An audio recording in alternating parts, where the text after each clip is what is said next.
Hi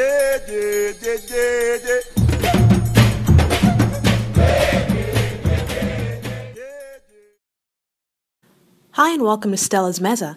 On today's episode, I will show you how to make a crepe. A crepe is a thin, delicate pancake that can be filled with anything.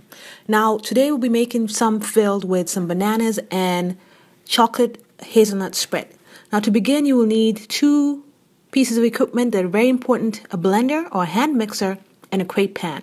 You will also need some all-purpose flour,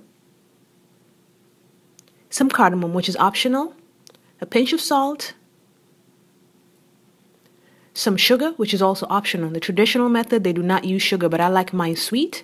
You'll also need some eggs, some unsalted melted butter, a little bit of water, some milk,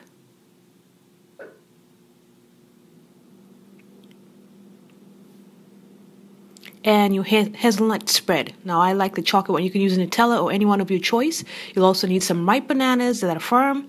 You'll need an offset spatula or a butter knife. And to begin, you're going to put all your ingredients into the cup of the blender. Now, it doesn't matter in what order. It doesn't have to be particular. Just make sure you put everything in there.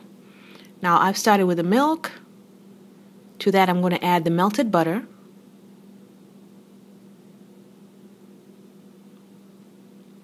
The eggs, they don't have to be beaten because the blender is going to do the work, and try not to make a mess like I'm doing over there. But it's all good. Now I'm adding in the sugar. Now again, remember that is optional. And that cardamom is also optional. I like that added flavor. And of course, the salt that just balances the flavor of the crepes. And you want to add the water into the cup of the blender. So you're going to add the flour in next. And you want to be careful or else it'll splatter like I did earlier with the eggs. Now once you've added all these ingredients into the cup of the blender, you're going to cover up the blender and you're going to blend that mixture. Make sure everything is well combined. You might want to stop it halfway through and scrape the sides of the blender cup to make sure that there's no flour left on the sides. And then you're going to let that batter sit for a minimum of 30 minutes, but for best results, for an hour. Okay? So the batter should be thin and runny like you see over there.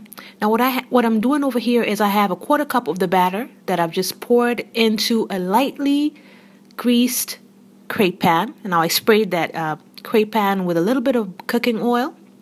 And you want to pour the batter in the center of the pan and give the pan a twirl just to make sure that that batter spreads around on the pan. And you're going to cook it for at least 1 to 1.5 minutes. And you want to make sure that all the bubbles that form on the surface of the crepe have popped. Like you can see, there's little holes on there. And as you can see, the crepe is slowly drying out before your eyes. So you want to make sure there's no wetness to the top of the crepe. And then you want to lift your crepe gently. You want to loosen the sides of the crepe from the pan and lift it up slightly just to make sure that the underside of it is lightly brown. What I'm doing there is loosening it away from the crepe pan.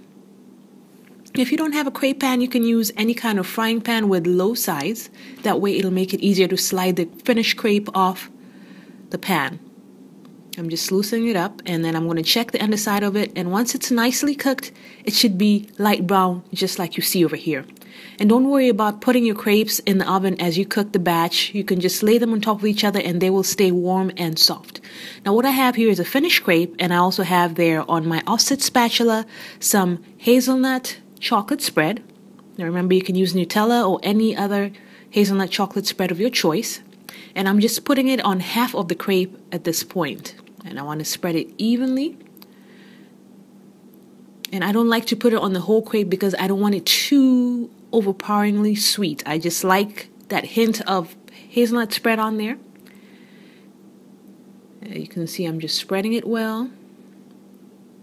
All right, on the side there, I have a ripe banana that's firm.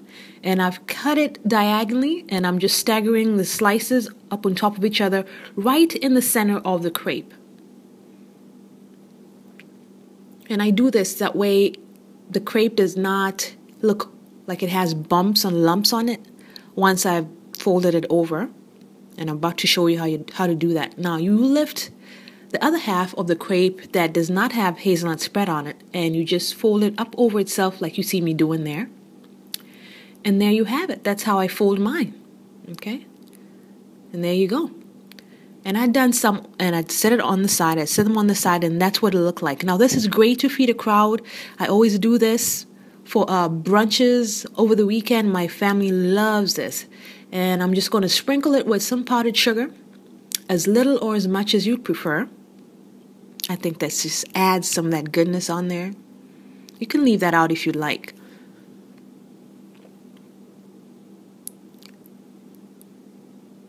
And once you've gotten it to the point you like, or however much powdered sugar you like to put, your crepe is done and ready to be eaten.